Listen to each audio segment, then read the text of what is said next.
교회들이 본받고 싶은, 따라하고 싶은 롤 모델인 교회가 있습니다. 그 교회는 바로 초대교회입니다. 오늘날 많은 교회들이 초대교회를 본받고 싶어 합니다.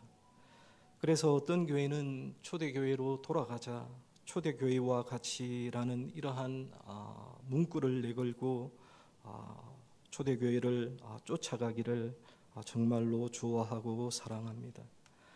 오늘날 성도들에게 신약의 초대교회는 막연히 동경하는 그런 교회입니다. 특별히 신약의 가장 능력 있는 사도였던 바울이 개척했고 또 1년 6개월이나 머물면서 목회한 교회라면 우리의 기대치는 더욱더 높을 수밖에 없을 것입니다. 그러나 고린도 교회의 모습은 초대교회를 향한 우리의 동경과 우리의 모든 소원을 갈기갈기 찢어버립니다. 고린도 교회는 오늘날 교회에서 만나는 모든 골치 덩어리들이 한 곳에 모인 것과 같은 그러한 교회입니다. 음행의 문제뿐만 아니라 심각한 분쟁까지 발생했고 그 분쟁의 양상 또한 굉장히 복잡했습니다. 특정 사역자들의 인맥을 중심으로 분파가 교회 내에서 생겼는가 하면 또한 우상의 제물을 먹는 문제 등에 대한 입장의 차이로 또 그룹이 갈라져서 다투고 있었습니다. 뿐만 아니라 각종 영적인 은사를 받은 자들이 저마다 자기가 받은 은사를 내세우며 자랑하였고 주의 만찬은 오용되고 있었고 교회 내의 예배는 무질서했습니다. 또한 교리적으로도 기독교 복음의 핵심 중에 하나인 이 부활을 부인하는 거짓 교사들의 가르침이 마치 독소처럼 교회를 오염시키고 있었습니다. 즉 고린도 교회 안에는 영적인 자만, 교만이 하늘을 찌르고 있었고 저급한 세상의 가치들이 교회 안에 들어와서 여과 없이 통용되고 있는 그러한 교회였습니다. 이처럼 고린도 교회의 모습은 우리가 본받고 싶어하고 따라하고 싶은 그러한 교회가 아닌 절대로 따라해서는 안 되는 교회, 심지어 피해야 하는 교회, 나아가 이 땅에서 없어져야 할 그러한 교회의 모습과도 같습니다. 여러분 한번 생각해 보십시오. 만약에 오늘날 이 땅 가운데 이런 교회가 있다면, 이런 교회라면 없어지는 게 좋지 않겠습니까? 포기해도 좋은 그러한 교회가 아닐까요? 이러한 문맥 속에서 사도 바울이 고린도 교회를 향해 권면하는 것이 바로 오늘 본문의 말씀입니다. 그런데 그리스도 예수의 마음을 품었던 바울은 고린도 교회를 향해 비난하기보다는 사랑으로 권면하는 것을 우리는 우선 보게 됩니다. 오늘 본문 말씀 14절 말씀을 보십시오. 14절 말씀을 우리 다 같이 다시 한번 한 목소리로 함께 읽도록 하겠습니다. 14절입니다. 내가 너희를 부끄럽게 하려고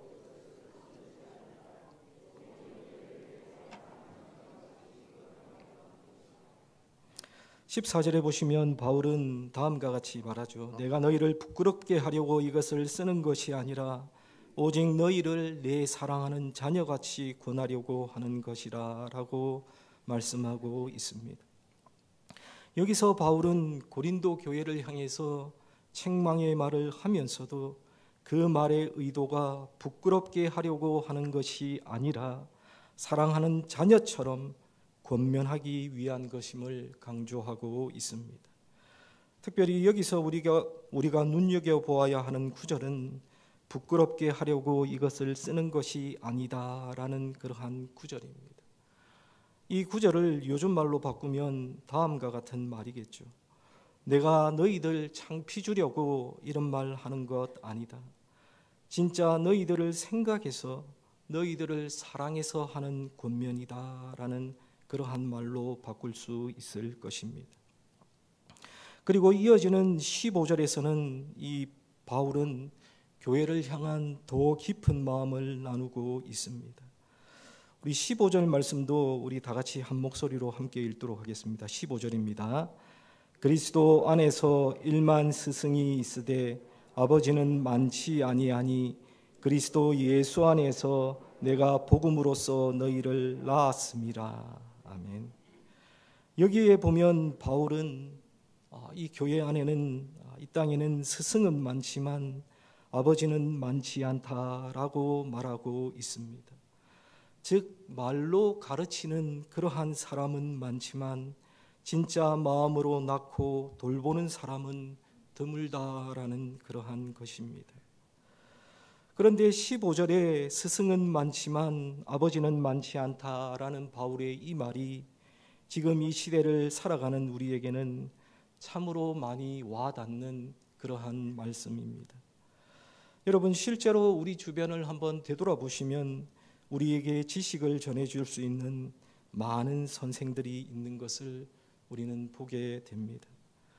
유튜브에서도 성경을 가르치는 사람들이 수없이 많이 있고, 또 TV를 돌려보시면 기독교 TV에서도 또 말씀이나 간증을 하는 많은 사람들이 있고, 또 책을 읽어보아도 그러한 가르침과 내용들이 너무나도 많이 있습니다. 심지어 인공지능 챗봇인 챗 GPT와 같은 것들은 단 몇 초 만에 여러 가지 정보와 지식들을 우리에게 제공해주고 있습니다. 여러분, 우리가 살아가는 이 시대는 조언은 많고 지식은 풍성하고 넘쳐나는 그러한 시대입니다. 그런데 바울은 분명하게 말하기를 스승과 아버지는 다르다라고 말하고 있습니다. 스승은 지식을 전달하지만 아버지는 생명을 나누고 책임지고 인생을 함께하는 그러한 사람입니다. 그런데 내 인생에 책임을 지고 눈물을 흘려줄 사람, 그런 아버지와 같은 그러한 존재는 많지 않습니다. 미국에 있는 한 기독교 상담 센터에서 실제로 있었던 이야기라고 합니다. 어떤 젊은 청년이 상담을 받으러 왔습니다. 그는 인생의 방향을 잃고 방황하다가 마약과 알코올에 빠졌고 감정 기복이 심해서 모든 인간관계도 다 끊어진 그러한 상태였습니다. 그런 그와 상담을 하던 한 목사님은 그에게 한 가지 질문을 던졌습니다. 지금 당신 인생에 책임을 지고 있는 깊은 영향을 끼칠 수 있는 그러한 사람이 있습니까? 라고 이 청년에게 질문을 던졌습니다. 그 청년은 한참을 침묵하다가 낸 대답이 아니요, 아무도 없습니다 라고 대답을 했습니다. 실제로 그의 부모님은 오래전에 이혼하셨고 그의 친구들은 모두 떠났고 누구 하나 자신을 꾸짖거나 붙들어주는 그러한 사람이 없었던 것입니다. 이후에 그 청년은 교회 공동체 안에서 한 노신사를 만나게 됩니다. 그분은 자원봉사로 매주 청년들을 돌보셨던 그러한 분이셨습니다. 그분은 이 청년을 매주 만나주고 기도해주고 때로는 따끔하게 지적도 해 주었습니다. 몇 년이 지나서 그 청년은 회복되었고 나중에는 그 교회에서 청소년 사역을 하게 되었다는 그러한 이야기입니다. 여러분, 이 이야기에서 중요한 것이 무엇입니까? 이 이야기에서 중요한 것은 누군가 그 청년의 인생에 단순한 스승이 아니라 아버지가 되어 주었다는 것입니다. 스승은 많지만 아버지는 많지 않다. 바울의 이 말이 바로 이것을 말하는 것입니다. 사랑하는 여러분, 우리 교회 공동체 안에 스승이 아닌 아버지가 더욱더 많아지는 그러한 공동체가 되기를 간절히 바랍니다. 우리가 살아가는 이 세상은, 그리고 우리가 함께 신앙생활하는 이 교회는 스승이 아니라 아버지와 어머니와 같은 그러한 존재가 필요합니다.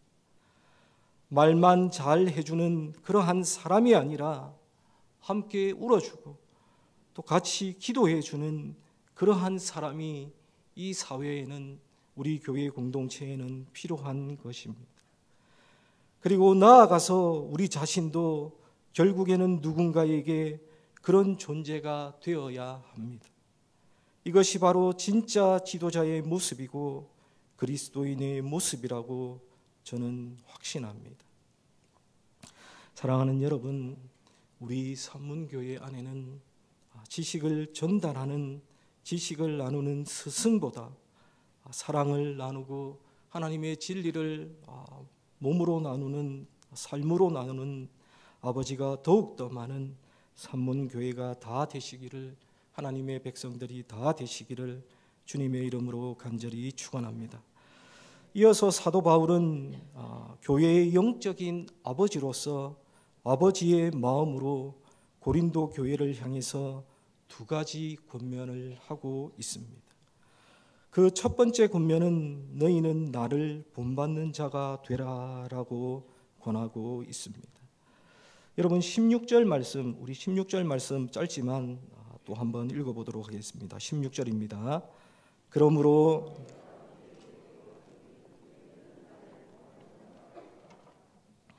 16절에 보시면 그러나 내가 너희에게 권하노니 너희는 나를 본받는 자가 되라라고 말씀하고 있습니다. 여러분 이 말씀을 처음에 읽으실 때에, 지금 읽으실 때에 무슨 생각이 드십니까? 좀 부담스럽기도 하고 내가 왠지 좀 부끄럽기도 하고 잘못 들으면 바울이 참 교만하구나라고 느껴질 수도 있을 것입니다. 그런데 우리가 잘 알듯이 이 말씀은 그러한 뜻이 아닙니다. 바울의 이 말은 믿음의 삶을 본받으라는 것입니다. 그러면 바울은 왜 이렇게 당당하게 나를 본받는 자가 되라라고 말할 수 있었을까요? 그것은 바울은 자기가 말하는 복음의 삶을 자신이 실제로 살아내고 있었기 때문입니다. 여러분 17절 말씀에 보시면 바울은 주님 안에서 신실한 자신의 사랑하는 영적인 아들인 디모데를 고린도 교회로 보냈는데, 그렇게 한 이유가 이 디모데를 통해서 바울이 모든 교회에서 가르쳤던 그리스도 예수 안에서 바울이 살아왔던 방식을 상기시켜 줄 것이기 때문이라고 말씀하고 있습니다. 즉 바울은 디모데를 고린도에 보내면서 자신의 삶을 본받은 제자를 통해서 복음의 삶, 믿음의 삶을 보여주고자 했던 것입니다. 따라서 바울의 이 권면, 나를 본받는 자가 되라라는 이 권면은 복음은 말이 아니라 믿음의 삶으로 보여줘야 된다라는 그러한 의미입니다.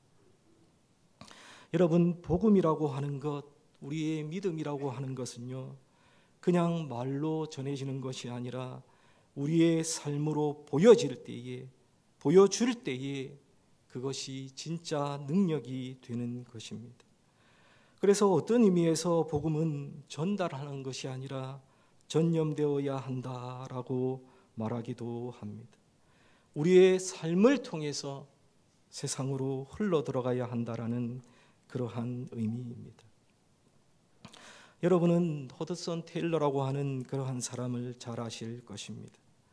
그는 중국 선교의 아버지라고 불리우는 선교 역사에 있어서 아주 유명한 그러한 선교사입니다.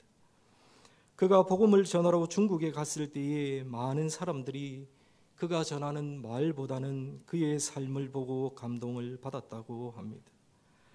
그는 중국 사람들과 똑같이 머리를 기르고 머리를 닦고 그리고 중국의 전통 옷을 입었고 그들과 똑같은 음식을 먹으면서 그곳에서 살고 전도했다고 합니다. 어느 날 한 중국인이 허드슨 테일러에게 다음과 같이 말을 했다고 합니다. 당신의 복음을 우리가 믿는 이유는 당신의 말 때문이 아니라 당신이 우리처럼 되기 위해 당신의 삶을 바친 모습 때문입니다 라는 말을 했다고 합니다. 여러분 바울도 그런 마음이었습니다. 그는 단지 고린도 교인들에게 말로 훈계하는 그러한 스승이 아니라 영적인 아버지로서 그들을 사랑했고 그들을 위해 자신의 생명도 아끼지 않았고 그들을 책망했던 것을 보게 됩니다. 사랑하는 여러분, 너희는 나를 본받는 자가 되라라는 이 말씀은 오늘 우리에게도 이렇게 들려지는 말씀이 되어야 할 것입니다. 예수님을 따르는 나를 보며 너희도 예수님을 따르라. 우리가 이 땅에 사는 동안 말로만이 아니라 삶으로, 지식으로만이 아니라 태도와 행동으로 그리스도를 전하는 살아있는 복음의 삶이 다 되시기를 간절히 바랍니다. 여러분, 복음이라고 하는 것은요, 믿음이라고 하는 것은요, 우리가 우리의 삶으로 살아낼 때에 가장 강력하게 나타나는 것입니다. 우리가 진심으로 그리스도를 따르는 삶을 살아간다면 우리 주변의 가족과 성도와 이웃과 모든 사람들이 그것을 느끼게 될 것입니다. 그러므로 우리가 이 땅 가운데 살아갈 때에, 우리가 복음을 말하며 복음을 증거할 때에, 우리의 믿음을 드러낼 때에 말이 아닌 우리의 삶으로 그것들을 살아내는 모든 하나님의 백성들이 다 되시기를 주님의 이름으로 축원합니다. 그렇다면 고린도 교회 성도들이 본받아야 할 믿음의 삶, 복음의 삶은 어떤 삶일까요? 그것은 어리석은 교만 대신에 지혜로운 겸손의 모습, 즉 종의 모습이라고 우리는 말할 수 있습니다. 실제로 오늘 본문 앞단락인 4장 6절에서 13절의 말씀을 보시면 사도들의 겸손의 모범에 대조되는 고린도 교회 교인들의 영적인 교만을 책망하고 있는 그러한 부분의 말씀입니다. 앞선 6절에 보시면 바울은 그들의 교만한 마음을 언급한 이후에 8절에서 바울은 왕 노릇하는 고린도 교회의 성도들을 책망하면서 11절에서 13절 말씀에서 자신이 당해야 했던 비참한 상황들에 대해서 소개하고 있습니다. 여러분, 이게 이러한 모습들이 의미하는 것이 무엇입니까? 바울은 고린도 교회의 성도들이 왕 노릇하는 대신에 종 노릇하며 어리석은 교만보다는 지혜로운 겸손의 모습을 가지기를 바라고 있는 것입니다. 왜냐하면 그것이 십자가에 달리신 예수 그리스도의 모습이며 예수 그리스도를 따르는 그리스도인의 모습이기 때문입니다. 제가 예전에 청년 대학부를 다니고 신학교를 갈 때에 헨리 나우엔이라고 하는 이분이 아주 유명했던 그러한 분이었습니다. 이분은 공부를 잘해서 어려서부터 신동이라는 말을 들었던 사람이었고 세계 최고의 대학이었던 하버드 대학에서 대학 교수가 된 후에도 여러 권의 책을 집필했는데 그가 쓴 모든 책들이 베스트셀러가 되었고 그래서 많은 사람들이 존경하는 그러한 사람이었습니다. 그러던 어느 날 그는 하버드 대학의 교수직을 사임하고 캐나다 토론토에 있는 데이브레이크라고 하는 장애인들을 위한 봉사시설에서 봉사를 시작하게 됩니다. 자신이 가진 모든 명예와 모든 것들을 내팽개치고 장애인들을 위해 봉사하는 그 단체에 들어간 것이죠. 그런데 그가 이렇게 한 이유가 예수님의 이름으로라는 그가 쓴 책에 그 이유를 적고 있는데 요지는 다음과 같습니다. 예수님을 진정으로 알려면 내리막길을 체험해 보아야 한다. 주님이 말씀하고 몸소 행하셨던 복음의 교훈은 내리막길에서만 체험된다. 꼭대기를 향하여 오르막길로만 전진하다 보면 예수가 안 보인다.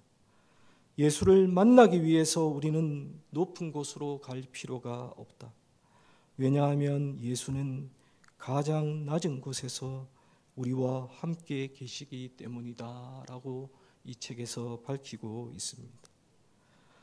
여러분, 교만이 아니라 우리는 겸손의 끝에서 진정한 예수의 모습을 우리는 발견할 수 있습니다. 그래서 아우구스티누스는 다음과 같은 말을 했습니다. 천사들을 악마로 바꾼 것은 교만이었고 사람들을 천사로 만드는 것은 겸손이다라고 말을 하기도 했습니다.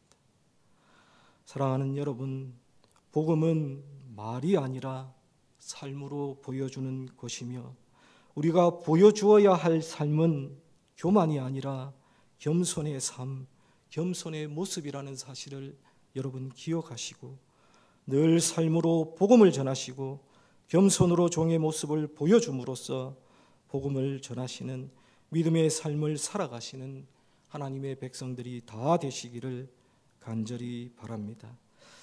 둘째로 바울은 말이 아닌 능력으로 하라라고 권면하고 있습니다. 여러분, 오늘 본문 20절 말씀을 우리 다 같이 한 목소리로 다시 한번 읽도록 하겠습니다. 20절입니다. 하나님의 나라는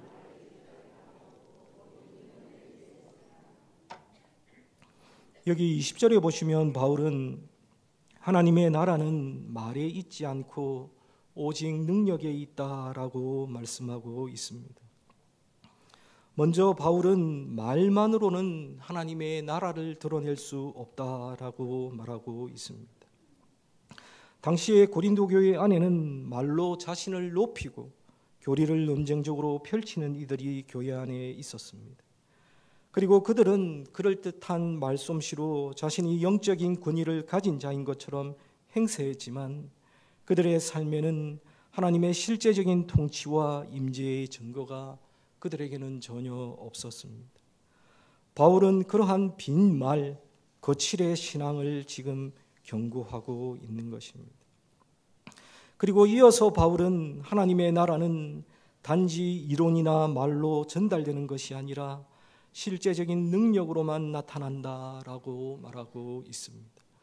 여기서 말하는 능력은 단지 병을 고치고 기적을 행하는 초자연적인 현상만을 말하는 것이 아닙니다. 오늘 본문이 말하는 능력은 죄를 이기는 능력이고 변화를 일으키는 능력이고 사랑과 용서의 삶을 살아낼 수 있는 능력이고 성령의 열매를 맺게 하는 그러한 능력입니다. 이런 것들이 바로 하나님의 나라가 임한 구체적인 증거들이 되는 것입니다. 즉 바울은 고린도 교회 성도들 중에 일부는 벌써 하나님 나라의 왕인 듯 까불지만 실상 하나님의 나라는 말이 아닌 능력으로 들어갈 수 있는 곳이라고 선언하고 있는 것입니다. 사도 바울이 여기서 강조하고 중요하게 여기는 것은 멋지게 뜯을 수 있는 말이나 인간적인 지혜가 아니라 얼마나 철저하게 십자가 복음에 합당하게 살아가느냐 하는 그러한 능력을 말하고 있습니다. 여러분, 복음의 능력이 우리의 삶 속에 나타나야 한다는 것입니다. 제가 예전에 미국에서 한인교회에 사역할 때에 한 권사님이 계셨습니다. 그분은 항상 교회에서 사시면서, 사신다고 이렇게 표현해도 될 것 같아요. 하루 24시간 중에 거의 한 18시간 이상은 교회에 계시면서 말씀도 읽으시고 교회 일도 하시고 그리고 교회 청소도 하시고 교회 정리도 하시고 기도하셨던 그러한 분이셨습니다. 그런데 그분이 계신 자리는 늘 항상 이렇게 똑같은 자리에 앉으셨는데 그분이 계신 자리에는 항상 따뜻한 기운이 느껴지고 있었습니다.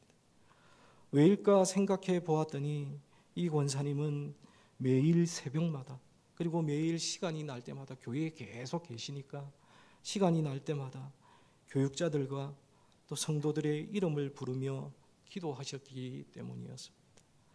이분은 시간이 날 때마다 교회 안에 들어가셔서 교회에 사역하는 목회자들과 성도들을 뿐만 아니라 교회에 새로 오신 분들, 아픈 분들, 시험에 든 분들을 위해서 늘 기도하셨던 그러한 분이셨습니다.